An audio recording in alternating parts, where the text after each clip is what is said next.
அனைவருக்கும் வணக்கம். இன்று நான் பார்க்க போகிற தலைப்பு என்னவென்றால் பூமி. பல நூறு ஆண்டுகளாக நமக்காகவே, இந்த மனித உயிர்களுக்காகவே இந்த தாய் பூமியானது இருக்கின்றது. பல உயிர்கள் வாழ்வதற்கு இந்த பூமி மட்டுமே இருப்பிடமாக இருந்து வருகிறது.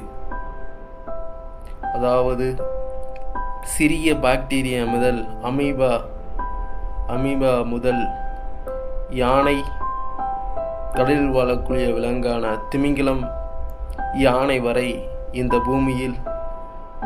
பூமியில் வாழ்ந்து கொண்டிருக்கிறது. அது மட்டுமல்லாமல் மரம், செடி, கொடி, பறவை போன்றவைகள் இந்த பூமியில் வாழ்ந்து கொண்டிருக்கின்றன.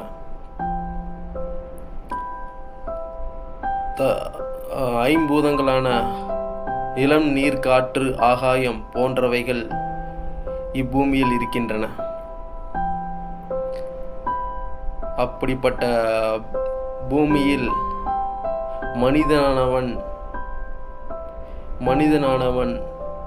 காற்றை மாசுபடுத்துகிறான். நிலம், நீர், காற்று, ஆகாயம் போன்றவற்றை மாசுபடுத்துகின்றான்.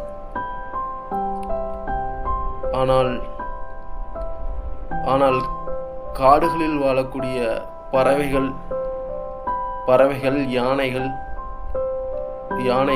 புலிகள் போன்றவை இந்த பூமியை மேம்படுத்துவதிலே முக்கிய பங்கு வகிக்கின்றன. ஆனால் மனிதன் மட்டும் சுயநலத்தோடு கடல், ஏரி, குளம் போன்ற நீர்நிலைகளில் கழிவுகளை கொண்டு, அதாவது தொழிற்சாலை கழிவுகள், வாகன கழிவுகள் போன்றவற்றை நீர்நிலைகளில் கொண்டு கொட்டுகின்றான். கனரக வாகனங்களில் இருந்து வரும் புகைகள் காற்று மாசுபடுத்துவதில், கனரக வாகனங்களில் இருந்து வரும், தொழிற்சாலையிலிருந்து வரும் புகைகள் போன்றவற்றை ஓசோன் படலத்தை பாதிக்க செய்கின்றன. ஓசோன் படலம் ஓட்டையாகி விடுகின்றன. அது மட்டுமல்லாமல்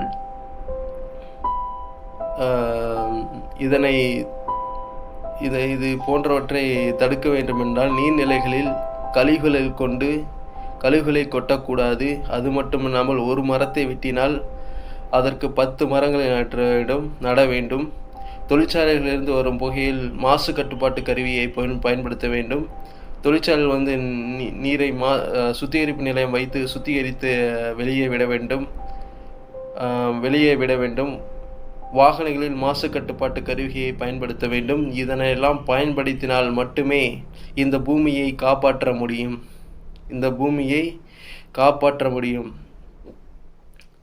இந்த பூமியில் வாழ தகுதியான இடமாக மாறும்.